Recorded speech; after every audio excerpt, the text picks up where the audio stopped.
ಕೆಲವು ಬೇರುಗಳನ್ನು ಮಾತ್ರ ಅಲ್ಲಿ ಬಿಡಬೇಕಾಗತ್ತೆ ಮಣ್ಣೊಳಗೆ. ಅಗಿದು ತೆಗಿತಕ್ಕಂಥ ಸಂದರ್ಭದಲ್ಲಿ ಬಹಳ ಎಚ್ಚರಿಕೆಯನ್ನು ವಹಿಸೋದು ಕೂಡ ಸೂಕ್ತ. ನೀವೀಗ ಕೇಳುತ್ತಿದ್ದೀರಾ ಮಾಹಿತಿ ಖಜಾನೆಯ ಕಾರ್ಯಕ್ರಮಗಳನ್ನು. ಸಸ್ಯ ಪ್ರಪಂಚ, ಮನೆ ಅಂಗಳದಲ್ಲಿ ಬೆಳೆಯುವ ಔಷಧಿ ಸಸ್ಯಗಳನ್ನು ಪರಿಚಯಿಸುವ ವಿಶೇಷ ಕಾರ್ಯಕ್ರಮ. ಕೇಳಿ, ಆನಂದಿಸಿ ಹಾಗೂ ಸಬ್ಸ್ಕ್ರೈಬ್ ಮಾಡಿಕೊಳ್ಳಿ. ಕೇಳಿ ಸಸ್ಯ ಪ್ರಪಂಚ.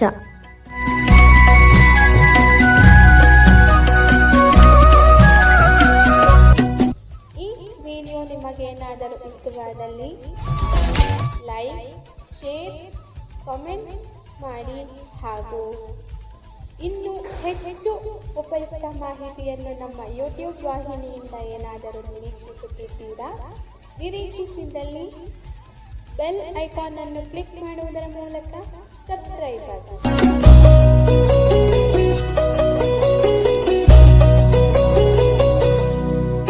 ಮಾಹಿತಿ ಖಜಾನೆಗೆ ಸ್ವಾಗತ. ದಯವಿಟ್ಟು ನಮ್ಮ ಚಾನೆಲ್ಗೆ ಚಂದಾದಾರರಾಗಿ ಮತ್ತು ನಮ್ಮನ್ನ ಬೆಂಬಲಿಸಿ. ಧನ್ಯವಾದಗಳು. ಪ್ರೀತಿಯ ಕೇಳುಗರೆ, ತಮ್ಮೆಲ್ಲರಿಗೂ ನಮಸ್ಕಾರ. ಮಾಹಿತಿ ಖಜಾನೆಯ ಇವತ್ತಿನ ಸಸ್ಯ ಪ್ರಪಂಚ, ಮನೆಯಂಗಳದಲ್ಲಿ ಬೆಳೆಯುವ ಔಷಧೀಯ ಸಸ್ಯಗಳ ಪರಿಚಯಾತ್ಮಕ ಕಾರ್ಯಕ್ರಮಕ್ಕೆ ಪ್ರೀತಿಯ ಸ್ವಾಗತ. ನಿನ್ನೆಯ ಕಾರ್ಯಕ್ರಮ ಪ್ರಸಾರ ಆಗಬೇಕಾಗಿತ್ತು, ಕಾರಣಾಂತರಗಳಿಂದ ಪ್ರಸಾರ ಆಗಲಿಲ್ಲ ಸ್ನೇಹಿತರೆ, ಅದಕ್ಕಾಗಿ ಕ್ಷಮೆಯಾಚಿಸ್ತಾ. ಸ್ಪರ್ಧಾತ್ಮಕ ಪರೀಕ್ಷೆಗಳ ತಯಾರಿ ಕುರಿತ ಪ್ರಸಾರ, ಅದು ಭಾನುವಾರ ನಾವು ಅದನ್ನು ಪ್ರಸಾರ ಮಾಡ್ತೀವಿ ಅಂತ ಹೇಳ್ತಾ ಈಗ ಮುಂದೆ ಸಾಗ್ತಾ, ಇವತ್ತು ನಿಮ್ಮೆಲ್ಲರಿಗೂ ಗೊತ್ತಿದೆ ಸಸ್ಯ ಪ್ರಪಂಚ ಪ್ರತಿ ಗುರುವಾರ ಪ್ರಸಾರ ಆಗ್ತಾ ಇದೆ. ಹಲವಾರು ಔಷಧೀಯ ಸಸ್ಯಗಳನ್ನ ಪರಿಚಯ ಮಾಡ್ತಾ ನಾವು ಮುಂದೆ ಸಾಗ್ತಾ ಇದ್ದೀವಿ. ಇವತ್ತು ಮತ್ತೊಂದು ಸಸ್ಯವನ್ನ ಪರಿಚಯ ಮಾಡ್ತಾ ಇದ್ದೀವಿ, ಅದು ಅನಂತ ಮೂಲ. ಹಾಗಾದರೆ ಅನಂತ ಮೂಲ ಅಂದ್ರೆ ಏನು, ಅದರ ವೈಶಿಷ್ಟ್ಯ ಏನು, ಅದು ಏನಕ್ಕೆ ಬಳಕೆ ಆಗುತ್ತೆ, ಆಯುರ್ವೇದದಲ್ಲಿ ಅದನ್ನು ಹೇಗೆ ಬಳಸ್ತಾರೆ ಅನ್ನೋದನ್ನ ತಿಳ್ಕೊಳ್ಳೋಣ. ನಿಮಗೆ ಈ ಮಾಹಿತಿ ಸಂಪೂರ್ಣವಾಗಿ ಅರ್ಥ ಆಗಬೇಕು ಅಂದರೆ ಸಂಚಿಕೆಯನ್ನ ಸಂಪೂರ್ಣವಾಗಿ ಕೇಳಿ ಅಂತ ಹೇಳ್ತಾ ಕಾರ್ಯಕ್ರಮದಲ್ಲಿ ಮುಂದೆ ಸಾಗ್ತಾ ಇದ್ದೀವಿ. ಪ್ರಮುಖವಾಗಿ ಅನಂತ ಮೂಲ ಅಂತಕ್ಕಂಥದ್ದು ಆಯುರ್ವೇದದಲ್ಲಿ ಹಾಗೂ ಸಾಂಪ್ರದಾಯಿಕ ಚಿಕಿತ್ಸೆಗಳಲ್ಲಿ ಗೌರವನೀಯ ಸ್ಥಾನವನ್ನು ಪಡ್ಕೊಂಡಿದೆ. ಇದು ತನ್ನದೇ ಆದಂತಹ ಮಹತ್ವವಾದ ಔಷಧೀಯ ಗುಣಗಳನ್ನು ಒಳಗೊಂಡಿರೋದ್ರಿಂದ ಆರೋಗ್ಯದಾಯಕ ಅಂಶಗಳನ್ನು ಒಳಗೊಂಡಂತಹ ಒಂದು ಸಸ್ಯವಾಗಿ ಇದನ್ನು ಗುರುತಿಸ್ತೇವೆ. ಇದು ಪ್ರಾಚೀನ ಕಾಲದಲ್ಲಿ ಕಾಡುಗಳಲ್ಲಿ ಮಾತ್ರ ಬೆಳೀತಾ ಇತ್ತು. ಆದರೆ ಇವತ್ತು ಇದ್ರ ಬಗ್ಗೆ ಅರಿವು ಮೂಡಿಸ್ಕೊಂಡಿದ್ದಾರೆ. ಅಂದರೆ ಆಯುರ್ವೇದಿಕ ಔಷಧಿಗಳ ಬಗ್ಗೆ ಅರಿವು ಮೂಡ್ತಾ ಇದೆ. ಈ ಅರಿವು ಮೂಡುವುದರ ಪರಿಣಾಮದಿಂದಾಗಿ ಏನಾಗಿದೆ, ಈ ಅನಂತ ಮೂಲದಂತಹ ಸಸ್ಯಗಳು ಮನೆಯಂಗಳದ ಔಷಧೀಯ ತೋಟಗಳಿಗೆ ಹಾಗೂ ಕೈತೋಟಗಳಿಗೆ ಬಂದಿರತಕ್ಕಂಥದ್ದು ನಿಜಕ್ಕೂ ಕೂಡ ಸ್ವಾರಸ್ಯಕರ ವಿಷಯ ಅಂತಲೇ ಹೇಳ್ಬೋದು. ಪ್ರಮುಖವಾಗಿ ಎಲ್ಲ ಔಷಧೀಯ ಪರಂಪರೆಗಳಲ್ಲಿ ಸಾವಿರಾರು ವರ್ಷಗಳಿಂದ ಈ ಸಸ್ಯವನ್ನು ಬಳಸ್ತಾ ಇದ್ದಾರೆ. ರಕ್ತ ಶುದ್ಧೀಕರಣ ಹಾಗೆ ಶೀತಲೀಕರಣ ಇಂತಹ ಒಂದು ವ್ಯವಸ್ಥೆಯಿಂದಾಗಿ ಇದು ಜಗತ್ತಿನಾದ್ಯಂತ ಜನಪ್ರಿಯತೆಯನ್ನ ಸಾವಿರಾರು ವರ್ಷಗಳಿಂದ ಪಡ್ಕೊಂಡಿದೆ. ಇತ್ತೀಚೆಗೆ ಔಷಧೀಯ ಸಸ್ಯಗಳ ಬಗ್ಗೆ ಅರಿವು ಮೂಡ್ತಾ ಇರತಕ್ಕಂಥದ್ದು ನಿಜಕ್ಕೂ ಕೂಡ ಸ್ವಾರಸ್ಯಕರ ಅಂತಾನೆ ಹೇಳ್ಬೋದು. ಈ ಸಸ್ಯದ ವೈಜ್ಞಾನಿಕ ಹೆಸರು ಹೆಮಿಡಿಸಿಮಸ್ ಇಂಡಿಕಸ್ ಅಂತಕ್ಕಂತಹ ವೈಜ್ಞಾನಿಕ ಹೆಸರನ್ನ ಒಳಗೊಂಡಂತಹ ಸಸ್ಯ ಇದು. ಇದರ ಪಯಣವನ್ನು ಗಮನಿಸ್ತಾ ಹೋದಂತೆ ಪ್ರಾರಂಭದಲ್ಲಿ ಅಸ್ಲಡೆಮಿಟಿಯಸ್ ಅಂತಕ್ಕಂತಹ ಸಸ್ಯ ಕುಟುಂಬಕ್ಕೆ ಇದನ್ನ ಸೇರಿಸಲಾಗಿತ್ತು. ನಂತರದಲ್ಲಿ ಇದರ ಪರಾಗಸ್ಪರ್ಶ ಹಾಗೂ ಇದರ ರಚನೆಯನ್ನ ಗಮನಿಸಿ ಇದನ್ನ ಪೆರಿಪೆರಿಸ್ನಾಸ್ಪೇಸ್ ಅಥವಾ ಪೆರಿಸಿಸ್ಟಿಯಾ ಅಂತಕ್ಕಂತಹ ಸಸ್ಯ ಕುಟುಂಬಕ್ಕೆ ಇದನ್ನ ಸೇರಿಸಲಾಯಿತು. ಇನ್ನು ಭಾರತದಾದ್ಯಂತ ಇದನ್ನ ವಿವಿಧ ಹೆಸರುಗಳಿಂದ ಕರೀತಾರೆ. ಇನ್ನು ಸುಗಂಧ ಬೇರು, ಸೊಗೆದ ಬೇರು ಅಂತಕ್ಕಂತಹ ಹೆಸರುಗಳನ್ನು ಕೂಡ ಕೆಲವು ಭಾಗದಲ್ಲಿ ಕರೀತಕ್ಕಂಥದ್ದನ್ನ ನಾವು ಪ್ರಮುಖವಾಗಿ ಗಮನಿಸ್ತೇವೆ. ಇದರಿಂದ ಬರುವಂತಹ ಸುಗಂಧ ಏನಿದೆ ಬೇರಿಂದ, ಇದರ ಬೇರಿಂದ ಬರುವಂತಹ ಸುಗಂಧದಿಂದಾಗಿ ಇದನ್ನು ಪ್ರಮುಖವಾಗಿ ಕರ್ಪೂರ ಅಥವಾ ವೆನಿಲಾ ಆ ಒಂದು ವಿಭಾಗಕ್ಕೆ ಇದನ್ನು ಸೇರಿಸ್ತಾರೆ. ಆ ಸುಗಂಧವನ್ನು ಇದು ಸೂಸುತ್ತೆ. ವೆನಿಲಾ ಅಥವಾ ಕರ್ಪೂರದ ಸುಗಂಧ ಇಲ್ಲಿ ಬರುತ್ತೆ. ಇನ್ನು ಸಂಸ್ಕೃತದಲ್ಲಿ ಇದನ್ನು ಸಾರಿವಾ ಅನ್ನುವಂತಹ ಹೆಸರಿನಿಂದ ಕರೆಯಲಾಗುತ್ತಿದೆ. ಇದರ ಅರ್ಥ ಏನಪ್ಪಾ ಅಂದರೆ ರಕ್ಷಿಸುವವಳು ಅಥವಾ ಕಾಪಾಡುವವಳು ಅಥವಾ ದೇಹದ ಆರೋಗ್ಯವನ್ನ ಕಾಪಾಡುವವಳು ಅಂತಕ್ಕಂತಹ ಅರ್ಥವನ್ನ ಈ ಸಂಸ್ಕೃತ ಪದ ನಮಗೆ ಕೊಡುತ್ತೆ. ಇನ್ನು ಅನಂತಮೂಲ ಅಂತಕ್ಕಂತಹ ಸಸಿ ಏನಿದೆ, ಇದು ತೆಳುವಾದ ಬಳ್ಳಿಯ ಆಕಾರವನ್ನ ಹೊಂದಿರುತ್ತೆ, ಪೊದೆಯ ಆಕಾರದಲ್ಲಿರುತ್ತೆ. ಇದು ಗೋಡೆಯ ಮೇಲೆ ಅಥವಾ ಮಣ್ಣಿನ ಮೇಲೆ ಬಿಟ್ಟರೆ ಇದು ಕೆಳಗಿನಿಂದ ಮೇಲಕ್ಕೆ ಬೆಳೆಯುವ ಸಾಮರ್ಥ್ಯವನ್ನು ಕೂಡ ಹೊಂದಿದೆ. ಇನ್ನು ಇದರ ಮರ ಗಟ್ಟಿಯಾಗಿರುತ್ತೆ. ಹಾಲಿನಂತಹ ಒಂದು ದ್ರವವನ್ನು ಕೂಡ ಇದು ಹೊರಸೂಸುತ್ತೆ. ಇನ್ನು ಇದರ ಕಾಂಡಗಳು ಉದ್ದವಾಗಿದ್ದು ಮಧ್ಯೆ ಮಧ್ಯೆ ದಪ್ಪವಾಗಿರುವುದನ್ನು ಕೂಡ ಪ್ರಮುಖವಾಗಿ ಗಮನಿಸ್ತೇವೆ. ಇದರ ಎಲೆಗಳು ಒಂದಕ್ಕೊಂದು ಅಭಿಮುಖವಾಗಿ ಬೆಳೆಯುತ್ತವೆ. ಇದರ ವಯಸ್ಸು ಹಾಗೂ ಬೆಳೆಯುವ ಪರಿಸರದ ಆಧಾರದ ಮೇಲೆ ಎಲೆಗಳಲ್ಲಿ ಬದಲಾವಣೆಗಳು ಉಂಟಾಗುತ್ತವೆ. ಎಲೆಗಳು ಸಾಮಾನ್ಯವಾಗಿ ಗಾಢವಾದ ಹಸಿರು ಬಣ್ಣವನ್ನು ಹೊಂದಿರುತ್ತೆ. ಮಧ್ಯದಲ್ಲಿ ಎಲೆಯ ಮಧ್ಯದಲ್ಲಿ ರೌಂಡ್ ಆಕಾರದಲ್ಲಿ ಇದು ಬಿಳಿ ಬಣ್ಣವನ್ನು ಒಳಗೊಂಡಿರೋದು ಇದರ ಒಂದು ಗುರುತಾಗಿದೆ. ಇನ್ನು ಇದರ ಹೂವುಗಳು ಗೊಂಚಲಾಗಿ ಇರುವುದನ್ನು ಪ್ರಮುಖವಾಗಿ ಗಮನಿಸ್ತೇವೆ. ಇದರ ಮೇಲ್ಭಾಗದಲ್ಲಿ ಹಸಿರು ಬಣ್ಣವನ್ನು ಒಳಗೊಂಡಿರುತ್ತೆ ಹಾಗೂ ಒಳಭಾಗದಲ್ಲಿ ನೇರಳೆ ಬಣ್ಣವನ್ನು ಒಳಗೊಂಡಿರುವುದನ್ನು ಪ್ರಮುಖವಾಗಿ ಗುರುತಿಸ್ತೇವೆ. ಇನ್ನು ಆಯುರ್ವೇದದಲ್ಲಿ ಇದರ ಶೀತಲ ಗುಣಕ್ಕೆ ಪ್ರಾಮುಖ್ಯತೆಯನ್ನು ನೀಡಲಾಗಿದೆ. ಇದರ ಹಣ್ಣುಗಳು ಸಾಮಾನ್ಯವಾಗಿ ಸಿಲಿಂಡರ್ ಆಕಾರದಲ್ಲಿ ಇರೋದನ್ನು ಗಮನಿಸ್ತೇವೆ.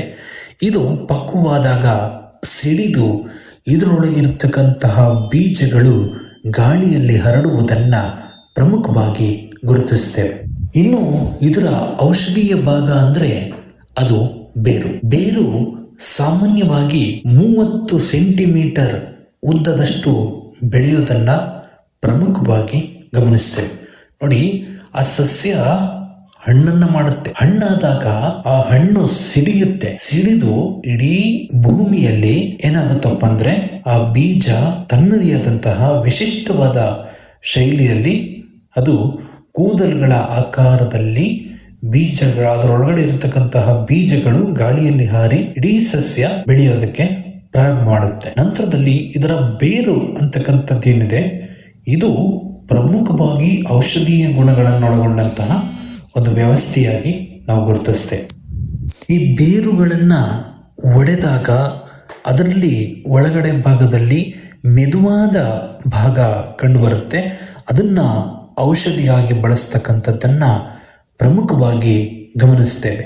ಅಂದರೆ ಇದು ಬೇರು ಬೆಳೆಯೋದಕ್ಕೂ ಬೇಕು, ಹಾಗೆ ಔಷಧಿಗೂ ಬೇಕು. ಔಷಧೀಯ ಗುಣ ಇರತಕ್ಕಂಥದ್ದೇ ಬೇರಲ್ಲಿ. ಅದರಿಂದ ಇದು ಒಳಭಾಗದಲ್ಲಿ ಪದರ ಇರುತ್ತೆ, ಆ ಪದರ ಮೆದುವಾಗಿರುತ್ತೆ. ಮೇಲ್ಭಾಗದಲ್ಲಿ ಇದು ಬೇರು ತುಂಬ ಗಟ್ಟಿಯಾಗಿ ಹಾಗೂ ಒರಟಾಗಿರೋದನ್ನು ಪ್ರಮುಖವಾಗಿ ಗಮನಿಸ್ತೇವೆ.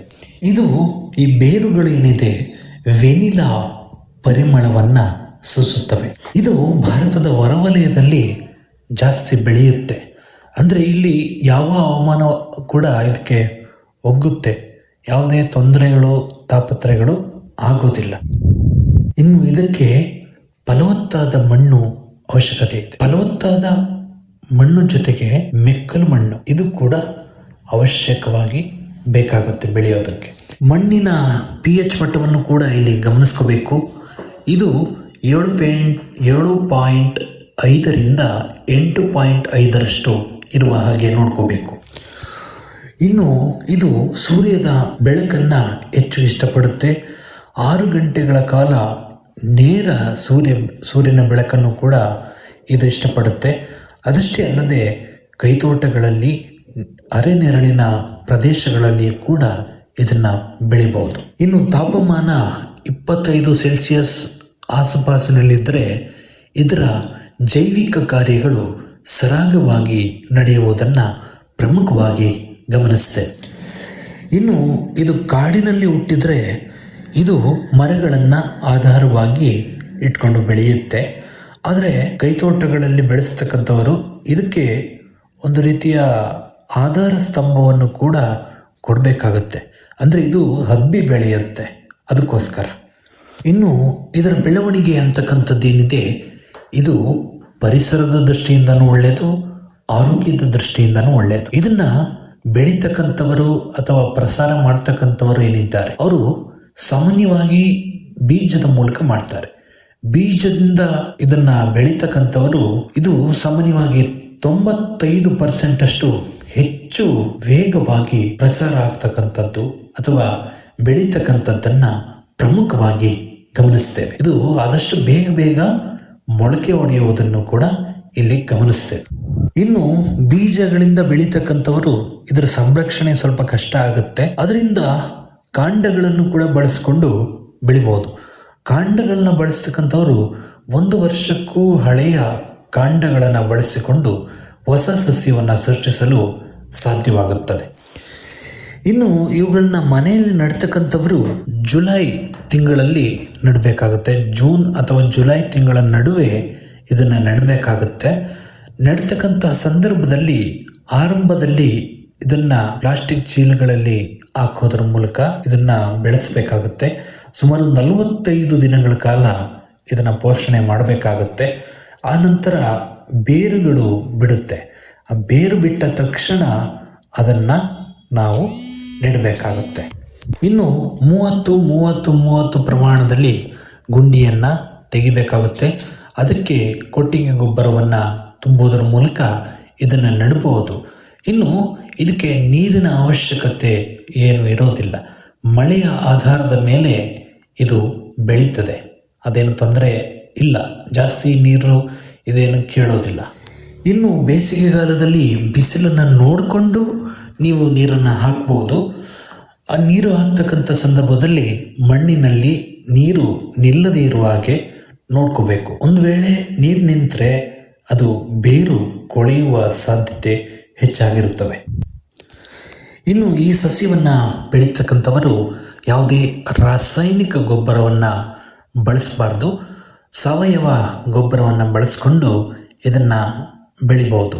ಇನ್ನು ಇದು ಸಸ್ಯದ ಸುತ್ತಮುತ್ತ ಬೆಳೀತಕ್ಕಂತಹ ಕಳೆಗಳನ್ನು ನಿಯಮಿತವಾಗಿ ಕೀಳೋದು ಕೂಡ ಸಸ್ಯ ಬೆಳೆಯುವಂಥವರ ಕರ್ತವ್ಯವಾಗಬೇಕು.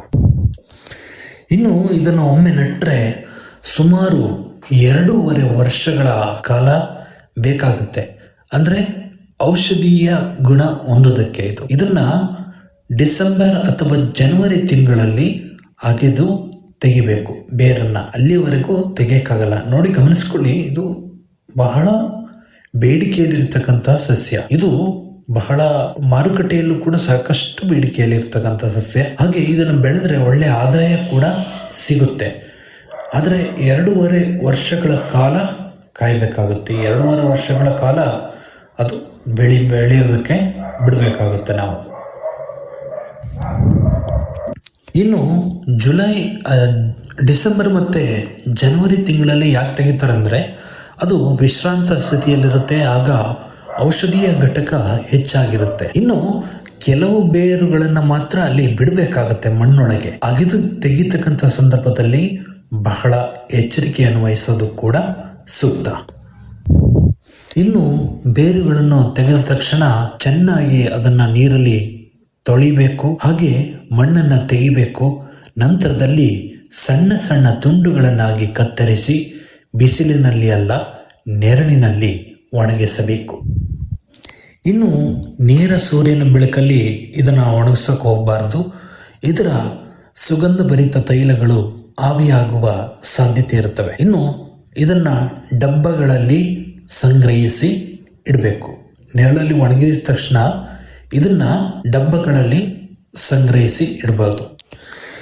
ಇನ್ನು ಇದರ ಆರೋಗ್ಯ ಪ್ರಯೋಜನಗಳನ್ನ ನೋಡೋದಾದರೆ ಇದು ಉಷ್ಣವಲಯದಲ್ಲಿ ಬೆಳೆಯೋದ್ರಿಂದ ಶೀತಲ ಅಂದರೆ ಉಷ್ಣತೆ ಉಂಟಾದರೆ ಅಥವಾ ರಕ್ತದಲ್ಲಿ ಏನಾದರೂ ಸಮಸ್ಯೆಗಳುಂಟಾದರೆ ಇವುಗಳಿಗೆಲ್ಲ ಇದು ಸಹಾಯಕವಾಗುತ್ತೆ. ಶೀತಲ ಗುಣವನ್ನು ಒಳಗೊಂಡಿರೋದ್ರಿಂದ ತಂಪಾಗಿ ಇಡೋದಕ್ಕೂ ಕೂಡ ಸಹಾಯಕವಾಗುತ್ತೆ.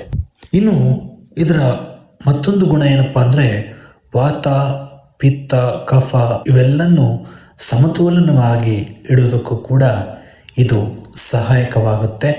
ಹಾಗೆ ಇದರ ಒಂದಿಷ್ಟು ಗುಣಗಳು ಆಯುರ್ವೇದದಲ್ಲಿಯೂ ಕೂಡ ತನ್ನದೇ ಆದ ಮಹತ್ವವನ್ನು ಪಡ್ಕೊಂಡಿರ್ತಕ್ಕಂಥದ್ದನ್ನು ಕೂಡ ಗಮನಿಸ್ತೇವೆ. ವಿಶೇಷವಾಗಿ ಅಸಿಡಿಟಿ ಹಾಗೆ ಚರ್ಮದ ಕಾಯಿಲೆಗಳಿಗೂ ಕೂಡ ಇದು ಪರಮಾಔಷಧಿಯಾಗಿರ್ತಕ್ಕಂಥದ್ದನ್ನು ನಾವು ಪ್ರಮುಖವಾಗಿ ಗಮನಿಸ್ತೇವೆ. ಇನ್ನು ಇದರಲ್ಲಿರ್ತಕ್ಕಂತಹ ಕೆಲವು ರಾಸಾಯನಿಕ ಅಂಶಗಳೇನಿವೆ ಅವು ತಮ್ಮದೇ ಆದ ರೀತಿಯಲ್ಲಿ ಕಾರ್ಯನಿರ್ವಹಿಸ್ತಕ್ಕಂಥದ್ದನ್ನು ಕೂಡ ಪ್ರಮುಖವಾಗಿ ಗಮನಿಸ್ತೇವೆ. ಉರಿಯೂತವನ್ನು ಕಡಿಮೆ ಮಾಡ್ತಕ್ಕಂಥದ್ದು, ಉಷ್ಣಾಂಶದ ಸಮಸ್ಯೆ ಇದ್ದರೆ ಅವುಗಳನ್ನು ಕೂಡ ನಿವಾರಿಸ್ತಕ್ಕಂಥದ್ದು. ಇಂತಹ ಬೇಸಿಗೆಯ ಸಮಯದಲ್ಲಿ ಇದು ಬಹಳ ಉಪಯುಕ್ತವಾದ ಸಸ್ಯ ಅಂತಲೇ ಹೇಳ್ಬೋದು. ಇವು ಆಂಟಿಡಿಯೋಟಿಕ್ ಅಂಶಗಳನ್ನು ಒಳಗೊಂಡಿದ್ದು ದೇಹದ ಜೀವಕೋಶಗಳು ಏನಾದರೂ ವಯಸ್ಸಾಗಿದ್ದರೆ ಅವುಗಳು ಹಾನಿ ಉಂಟಾಗ್ತಾ ಇದ್ದರೆ ಅವುಗಳಿಂದ ರಕ್ಷಣೆಯನ್ನು ಮಾಡುತ್ತೆ ಈ ಆಂಟಿಬಯೋಟಿಕ್ ಅಂಶಗಳು. ಇನ್ನು ಇದು ಸೌಂದರ್ಯವರ್ಧಕ ಗುಣಗಳನ್ನು ಒಳಗೊಂಡಿದೆ ಹಾಗೂ ಚರ್ಮದ ಕಾಯಿಲೆಯಿಂದ ರಕ್ಷಣೆಯನ್ನು ನೀಡುತ್ತೆ. ಹಾಗೆ ರಕ್ತ ಶುದ್ಧೀಕರಣ ಹಾಗೂ ರಕ್ತದಲ್ಲಿರ್ತಕ್ಕಂತಹ ವಿಷಕಾರಿ ಅಂಶಗಳನ್ನು ಹೊರಹಾಕೋದಕ್ಕೂ ಕೂಡ ಸಹಾಯಕವಾಗುತ್ತೆ. ಇದರಿಂದ ಪ್ರಮುಖವಾಗಿ ಮೊಡವೆಗಳು ಹಾಗೂ ಚರ್ಮದ ಇನ್ಯಾವುದೇ ಕಾಯಿಲೆಗಳು ಕ್ಷಣ ಮಾತ್ರದಲ್ಲಿ ಗುಣ ಆಗ್ತಕ್ಕಂಥದ್ದನ್ನು ಕೂಡ ಇಲ್ಲಿ ಪ್ರಮುಖವಾಗಿ ಗಮನಿಸ್ತೇವೆ. ಯೌವನಕ್ಕೆ ಬಂದಾಗ ಮೊಡವೆಗಳು ಅಂತಕ್ಕಂಥದ್ದು ಗಂಡು ಹೆಣ್ಣಿಗೆ ಸಹಜ. ಆ ಮೊಡವೆಗಳ ರಕ್ಷಣೆಗೂ ಕೂಡ ಇದು ಸಹಾಯಕ ಮಾಡುತ್ತೆ. ಇನ್ನು ಜೀರ್ಣಾಂಗದ ಸುಧಾರಣೆಗೂ ಕೂಡ ಇದು ಸಹಾಯ ಮಾಡುತ್ತೆ. ಹಸಿವನ್ನು ಹೆಚ್ಚಿಸುವುದರ ಜೊತೆಗೆ ಜೀರ್ಣಕ್ರಿಯೆ ಸರಾಗವಾಗಿ ಆಗುವಂತೆ ಇದು ನೋಡಿಕೊಳ್ಳುತ್ತದೆ. ಹೊಟ್ಟೆ ಉಬ್ಬರ, ಗ್ಯಾಸ್ಟ್ರಿಕ್ ಇಂತಹ ಸಮಸ್ಯೆಗಳಿಗೂ ಕೂಡ ಇದು ರಾಮಬಾಣ ಆಗಿರ್ತಕ್ಕಂಥದ್ದನ್ನು ಗಮನಿಸ್ತೇವೆ. ಇನ್ನು ಸಸ್ಯದ ತೈಲಗಳು ಹೊಟ್ಟೆಯ ನೋವು ಇಂತಹ ಸಮಸ್ಯೆಗಳು ಇದ್ದರೆ ಅವುಗಳನ್ನು ಕೂಡ ಶಮನ ಮಾಡತಕ್ಕಂತಹ ಪರಿಣಾಮವನ್ನು ಕೂಡ ಬೀರುತ್ತೆ. ಇನ್ನು ಉಸಿರಾಟದ ತೊಂದರೆ ಇರ್ತಕ್ಕಂಥವರಿಗೆ ಹಾಗೂ ಕೆಮ್ಮು, ಅಸ್ತಮಾ ಇರ್ತಕ್ಕಂಥವರು ಕೂಡ ಇದರ ಕಷಾಯವನ್ನು ಬಳಸಬಹುದು. ಆದರೆ ನೆನಪಿರಲಿ, ವೈದ್ಯರ ಸಲಹೆ ಅಮೂಲ್ಯ. ಇನ್ನು ಪ್ರಮುಖವಾಗಿ ಮೂತ್ರಪಿಂಡದಲ್ಲಿ ಉಂಟಾಗ್ತಕ್ಕಂತಹ ಸೋಂಕುಗಳು ಹಾಗೂ ಮೂತ್ರ ಮಾಡ್ತಕ್ಕಂತಹ ಸಂದರ್ಭದಲ್ಲಿ ಆಗ್ತಕ್ಕಂತಹ ಉರಿಯನ್ನು ಕೂಡ ಇದು ಕಡಿಮೆ ಮಾಡುತ್ತೆ. ಹಾಗೆ ಮೂತ್ರಪಿಂಡದಲ್ಲಿ ಉಂಟಾಗ್ತಕ್ಕಂತಹ ಕಲ್ಲಿನ ರಚನೆಯನ್ನು ಕೂಡ ಇದು ತಡೆಯುತ್ತೆ.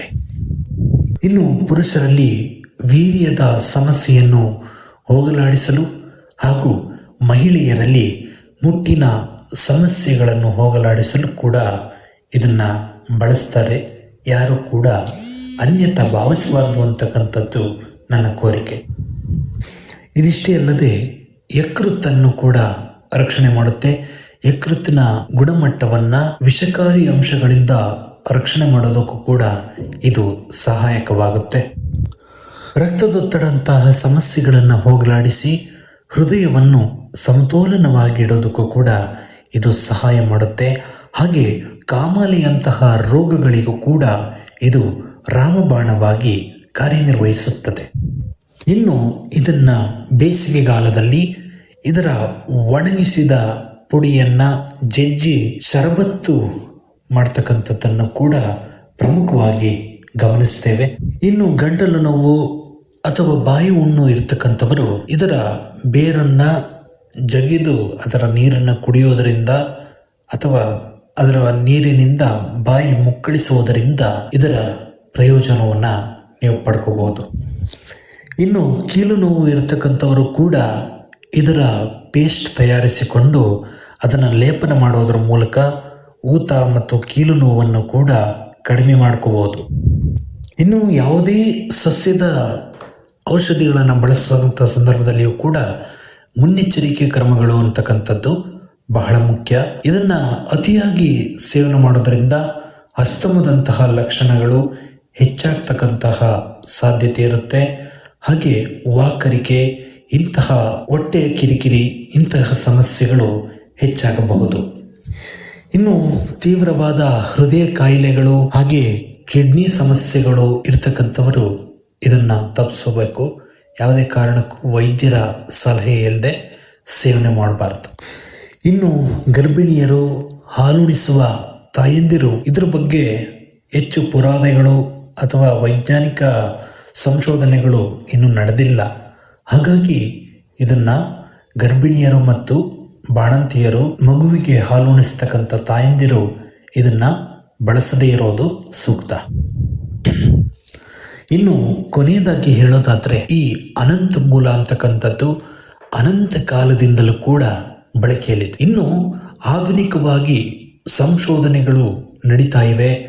ಕೆಲವು ಸಂಶೋಧನೆಗಳ ಪ್ರಕಾರ ಇದು ಕ್ಯಾನ್ಸರ್ ವಿರೋಧಿ ಒಂದು ಅಂಶವಾಗಿಯೂ ಕೂಡ ಕಂಡು ಬಂದಿರತಕ್ಕಂಥದ್ದು ಹಾಗೂ ಮಧುಮೇಹದಂತಹ ಸವಾಲುಗಳನ್ನು ಕ್ಷಣಾರ್ಧದಲ್ಲಿ ಪರಿಹಾರ ಮಾಡಬಹುದು ಅಂತಕ್ಕಂಥದ್ದನ್ನು ಕೂಡ ಆಧುನಿಕ ಸಂಶೋಧನೆಯಲ್ಲಿ ಕಂಡುಕೊಂಡಿದ್ದಾರೆ. ಇನ್ನು ಈ ಸಸ್ಯವನ್ನು ಮನೆಯಲ್ಲಿ ಬೆಳೆಯೋದರ ಮೂಲಕ ನಾವು ನಮ್ಮನ್ನು ಉಳಿಸ್ಕೊಳ್ಳೋದ್ರ ಜೊತೆಗೆ ಜೀವ ವೈವಿಧ್ಯವನ್ನು, ಪರಿಸರವನ್ನು ಉಳಿಸೋದು ಹಾಗೂ ಉತ್ತಮ ಆರೋಗ್ಯವನ್ನು ಕಾಪಾಡಿಕೊಳ್ಳೋದಕ್ಕೂ ಕೂಡ ಇದು ಸಂಜೀವಿನಿಯಾಗಿ ನಿಲ್ಲುತ್ತೆ. ಇಂತಹ ಔಷಧೀಯ ಗುಣಗಳು ಇರತಕ್ಕಂಥ ಇಂಥ ಸಸ್ಯಗಳು ನಿರಂತರವಾಗಿ ನಮ್ಮ ಬದುಕನ್ನು ಬೆಳಗುತ್ತಾ ಇರಲಿ ಅಂತ ಹೇಳ್ತಾ, ಇನ್ನು ಯಾರು ಸಬ್ಸ್ಕ್ರೈಬ್ ಮಾಡದೆ ನೋಡ್ತಾ ಇದ್ದರೆ ಈ ಕೂಡಲೇ ಸಬ್ಸ್ಕ್ರೈಬ್ ಮಾಡ್ಕೊಳ್ಳಿ. ಹಾಗೆ ಕರೆಂಟ್ ಸೆಟ್ಟಿಂಗಲ್ಲಿ ಆಲ್ ಅಂತ ಸೆಲೆಕ್ಟ್ ಮಾಡ್ಕೊಳ್ಳಿ.